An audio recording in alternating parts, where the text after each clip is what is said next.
Então, começando a nossa leitura,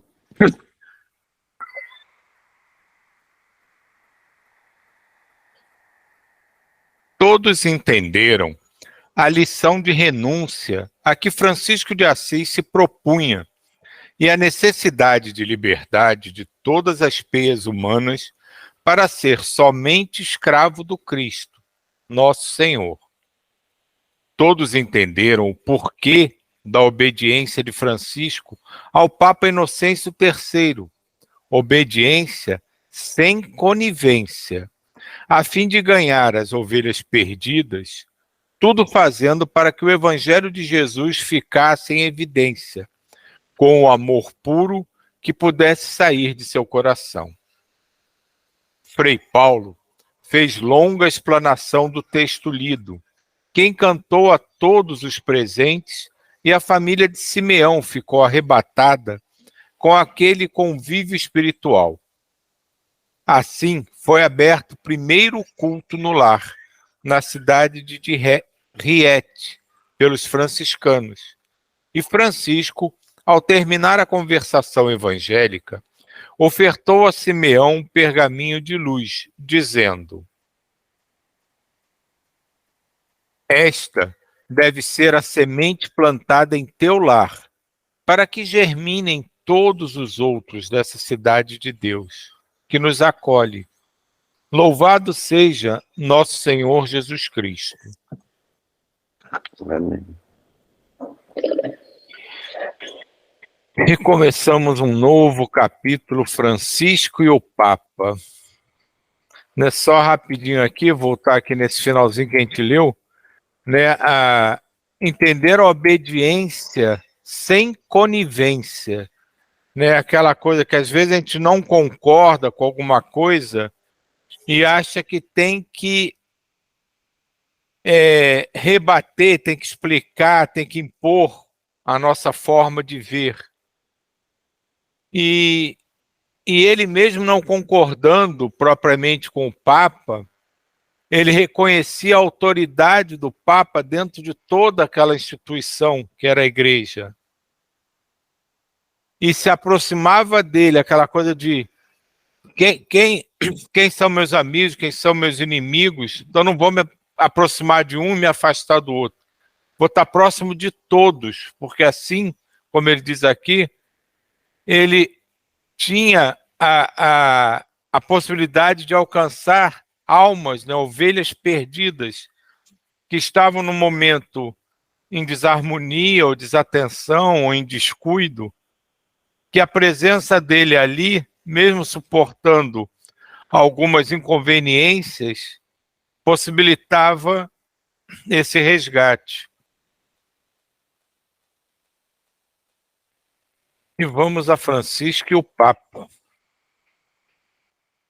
Francisco recebeu carta de Inocêncio III, que se encontrava bastante enfermo e que lhe solicitava presença, cujos termos tentaremos reproduzir, procurando nos aproximar dentro das nossas possibilidades. Caro filho Francisco, envio a minha bênção papal e rogo de fundo d'alma que Jesus Cristo te abençoe também, crendo que Deus não te faltará com o seu imenso amor. Que Maria Santíssima seja tua mãe, hoje e sempre. Em termos passados, cometi uma falta grave para com teu coração. Sei que te feri na mais profunda das tuas sensibilidades, desdenhando-te juntamente com alguns cardeais por ignorarmos a tua missão.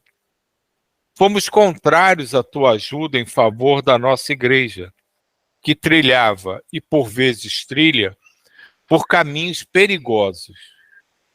Naquela época, eu era dominado pelo orgulho, cujo peso ainda sinto no coração, a traçar-me diretrizes que às vezes obedeço.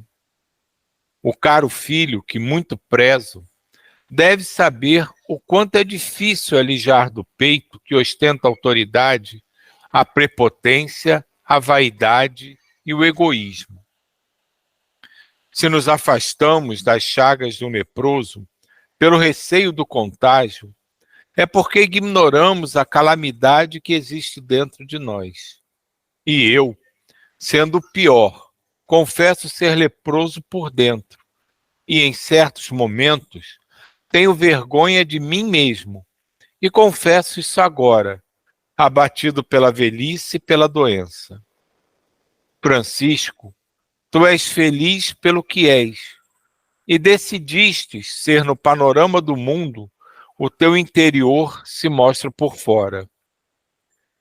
A tua vida é um evangelho que poderemos ler nos teus próprios atos. Não te escrevo pedindo reservas. Assumo todas as responsabilidades. Podes mostrar a quem quer que seja essa missiva que nada representa na minha educação íntima, se ela revelar o meu arrependimento, porque já estou no fim. Eu deveria escrever-te no auge das minhas forças, mostrando assim que entendi o Evangelho de nosso Senhor Jesus Cristo, mas peço perdão ao Divino Senhor e que me ajude a reconsiderar e melhorar o coração, retirando do meu peito as ilusões a que a posição nos insulta e nos cega. Estou hoje dando graças a Deus por ter nascido na região da Úmbria, um homem como tu, que carrega no íntimo todas as características de nosso Senhor, que fez da vida uma renúncia, que fez da vida uma completa humildade, que fez da vida um verdadeiro perdão.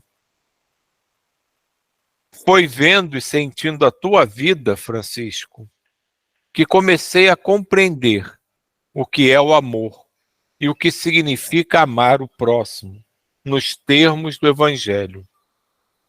Graças a Deus, temos ao nosso lado um bom cristão, que muito nos ajudou a discernir as coisas e a mostrar na sua pessoa a presença do Cristo e que nos adverte, fazendo-nos ver os perigos dos caminhos que percorremos. Estimulamos, às vezes, guerras por pressão de homens inconscientes, que falam muito de Deus, mas nunca sentiram no coração esse Deus de amor e misericórdia. Falamos muito de perdão, mas criamos uma casta separada de nós, que denominamos de hereges, e os crucificamos, sem procurar saber se eles também têm famílias e se são seres humanos, filhos de Deus. Falamos da caridade, mas vivemos no Fausto, nunca passando por nossas mentes a falta de teto, de agasalho e de comida dos que não pensam como nós. Criamos um Satanás para colocar nos seus ombros todas as responsabilidades que temos vergonha e orgulho de admitir, de assumir. Nada fiz em favor da coletividade e nunca quis pensar em Deus, que Deus é Pai de todas as criaturas, do ladrão ao santo, do pária ao rei, do herege ao próprio Papa. Hoje, ainda que tarde, já coloco todos no mesmo nível ante a bondade divina, que a todos concede, sem distinção, o sol, a chuva, o ar e as águas, o pão, as vestes e o seu próprio amor, sem distinção. Não querendo alongar-me mais, peço-te perdão. Se comecei esta carta abençoando-te, encerro-a pedindo-te a bênção. Tudo o que te falo nessa epístola é para dizer-te do meu sofrimento na tua ausência e porque quero ver-te antes que a morte venha ao meu encontro. Sofro muito e quero que tuas mãos toquem o meu corpo. Que sinto esvair-se em chagas. A minha dor maior é porque todos se afastam de mim e me sinto só. Quero ver-te. Adeus. Inocêncio III.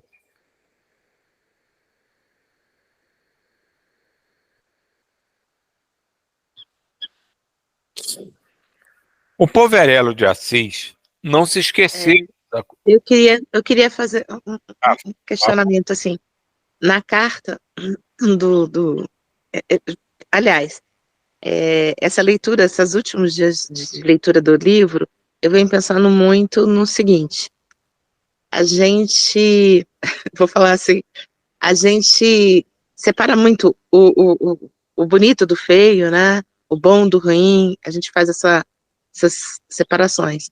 E o Francisco, ele consegue ver o todo, né? A beleza do todo. Não existe bom ou ruim, feio ou bonito. É um todo. E esse todo é Deus, e Deus é tudo. E a gente, na carta aí, ele fala dessa diferença, né? Que a gente faz, de certa forma, e eu me questiono assim, quando a gente faz as nossas meditações, e claro, essa busca da gente, é muito no bonito, né? No belo, nas coisas mais bonitas, nas coisas mais lindas, nas luzes mais lindas, e a gente não consegue ver esse belo no, no que a gente chama de feio, vamos dizer assim, né? A gente não consegue chegar e pensar assim, as coisas. É porque a gente faz muito isso, né? Do feio e do bonito. E só existe o bonito porque existe o feio, e só existe o feio porque existe o bonito, vamos dizer assim. Mas, assim, eu fico olhando, é que tem coisa, por exemplo, assim, as coisas mais tristes, as coisas mais feias, as situações mais difíceis, elas também são belas, também tem que ser amadas, né?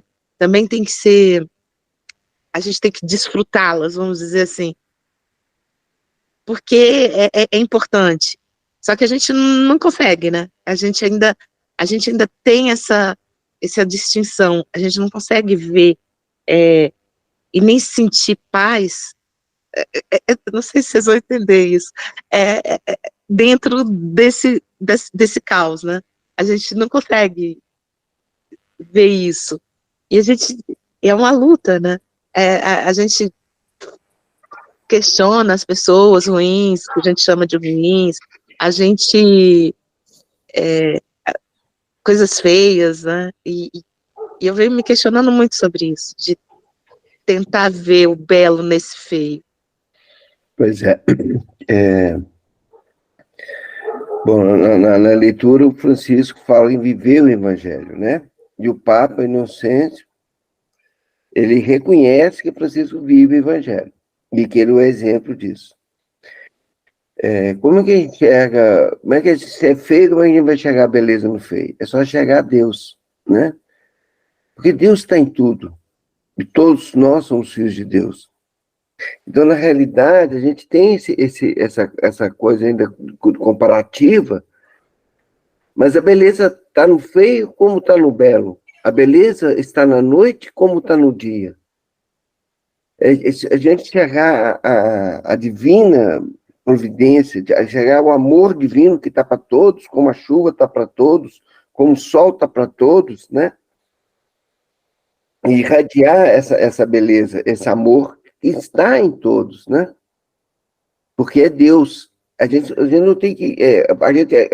eu gosto muito, anteriormente aqui, o Francisco falou lá do julgamento. Então, a base nossa aqui é São Francisco de Assis, né? E a base é, Senhor, fazer que eu procure mais compreender, ser compreendido. E a primeira coisa que a gente derrapa nesse compreender e ser compreendido é quando a gente julga e começa a ver as diferenças, né? Então, se a gente só vê o outro e tenta compreender o outro na dimensão do outro, na condição que o outro teve, A gente só vai amar e só vai enxergar Deus nele. Esse é o exercício que eu faço, tipo, de procurar enxergar Deus em todos, e achar que todos belos, e amar a todos igualmente. Diga de Jair. Pegando esse gancho seu, eu vejo feio como aprendizado. Tudo isso que você está falando aí, eu observo como aprendizado, como isso acontece com os livros espíritos que a gente lê, que a gente participa, né? É mais ou menos isso que eu procuro sentir, absorver, entendeu? Pega esse amor, esse gancho todo que você acabou de falar aí, mas sempre com a ótica do querer aprender, de observar, no sentido de um dos mantras que eu sempre persigo: Senhor, tira dos meus olhos todo olhar de censura e reprovação, entendeu? Então eu fico observando, é só isso.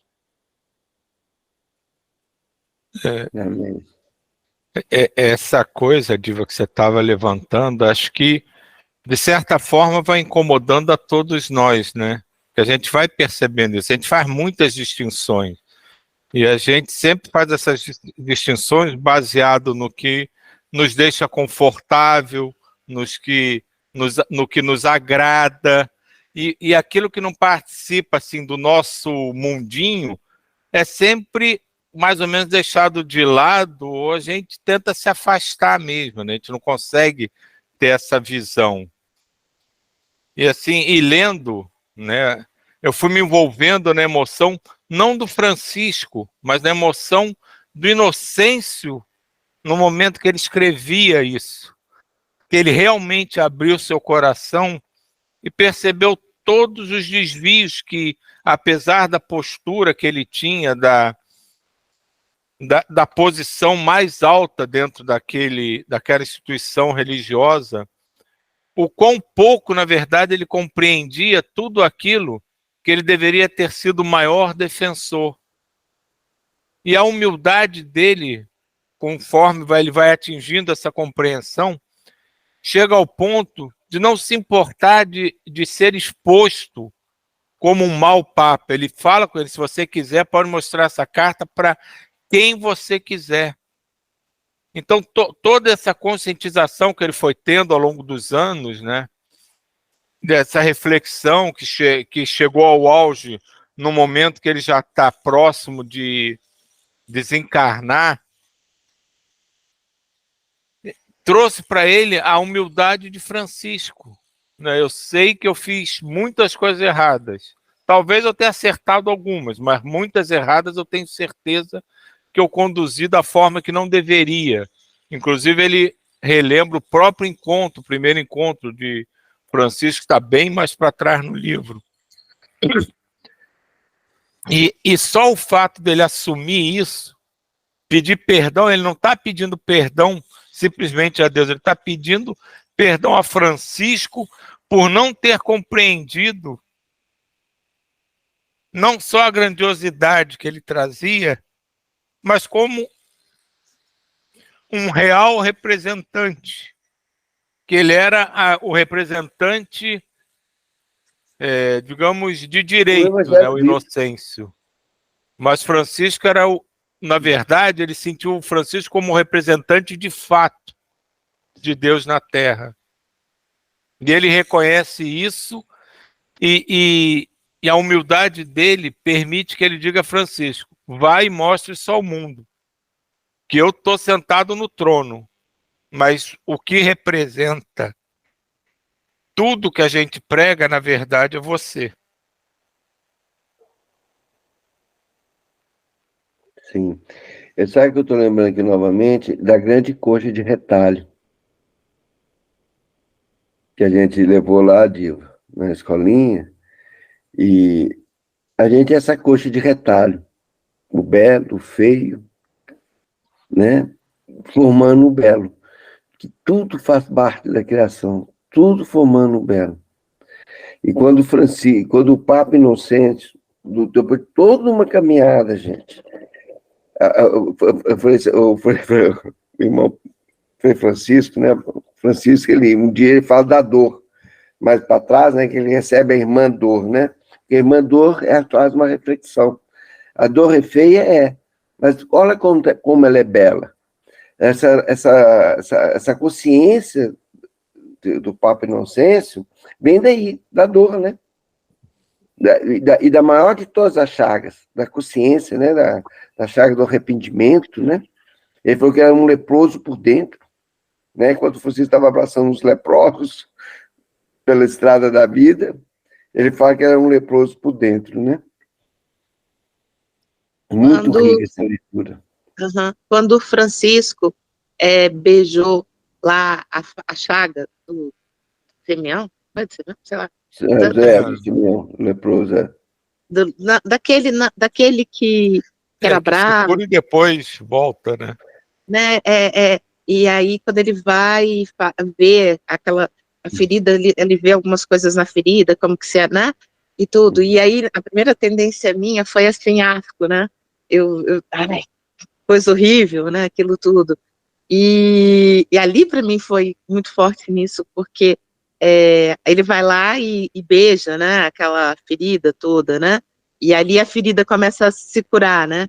Mas quando ele beija aquela ferida, é o ápice, para mim, né? É um ápice do amor ao, vamos dizer, entre aspas, ao feio, né? Que a gente não consegue pensar nessa, que dá né, um negócio assim bem brabo, né? E o Francisco consegue vivenciar isso, né? O Chico, aí eu me lembrei do Chico Xavier, que também fez isso, né? O Chico também fez isso, né? Do Chico Xavier, que é olhar com não só o amor, ver aquilo como também o belo da dor, né? A irmã dor, né? Na situação mais, né? Que a gente tem repulsa, que a gente tem que revira o estômago, né? E eles conseguem ver ali o amor, ver Deus, e ali beijar a Deus. Gente, para mim, assim, tudo bem, eu tô muito. É aquela coisa assim, nossa. É amor divino, é abraçar Deus, é beijar Deus, é o irmão, beijar a dor do outro, beijar a ferida do outro. E aquela ferida ser também Deus, né? Não é só a ferida, aquela ferida é Deus também. Aquela ferida também é a Deus também. É um negócio assim, que não existe nada fora de Deus. É ter muita consciência, né, disso, às vezes. A gente fica, nossa senhora, quando tinha uma meditação que a gente fazia, que era da gente morrer, se ver enterrando, se ver, né, deteriorando, se ver sendo comido lá pelos bichinhos, aquela coisa toda, tal, isso, aquilo. E aquilo é Deus. Ali há a beleza também, mas é um cru, né? A coisa, e a gente foge disso e muito, né? Para você ver como isso é forte, Diva, que até para a gente falar da conscientização, a gente ainda faz a distinção. A gente continua falando em belo e em feio, a gente não consegue largar isso. Isso. Então, na verdade, não é a gente amar o feio como se fosse... É amar tudo como se fosse tudo igual, mas isso é tão forte que até para se explicar a gente continua usando a distinção. Sim, sim. E ainda passa mal. E ainda passa mal. Ainda tem como você falou, só de imaginar ele beijar a esposa, ai, que nojinho. Isso passa, obviamente, pela cabeça de todo mundo. Então, para tu ver, isso é tão forte, mesmo aqui a gente se conscientizando, cada um fazendo o seu próprio tipo de exercício para vencer isso, mas na hora que a gente puxa essa tentativa de nos exercitar, de fazer isso de uma coisa melhor, a gente ainda faz assim mesmo, a gente faz a distinção. Até de repente, se a gente for fazer uma oração, a gente vai pedir, não que eu vejo feio como belo, quer dizer, até aí a gente faz a distinção. Então a gente tem que se acostumar a tudo é natural e tudo é uma coisa só. É difícil? Muito. Porque isso aí vem enraizado, sei lá quantas encarnações que a gente traz essa forma de distinguir as coisas, né? Uns estão para cá, outros estão para lá. Até a gente juntar tudo, demora muito. Vai lembrar que estamos no caminho, né? Por isso estamos aqui. Estamos no caminho. E o caminho depende se a gente quer caminhar em linha reta ou não, porque a gente pode caminhar em curvas, né? E demorar muito mais. É. Acho que deu a hora, né, Romulo?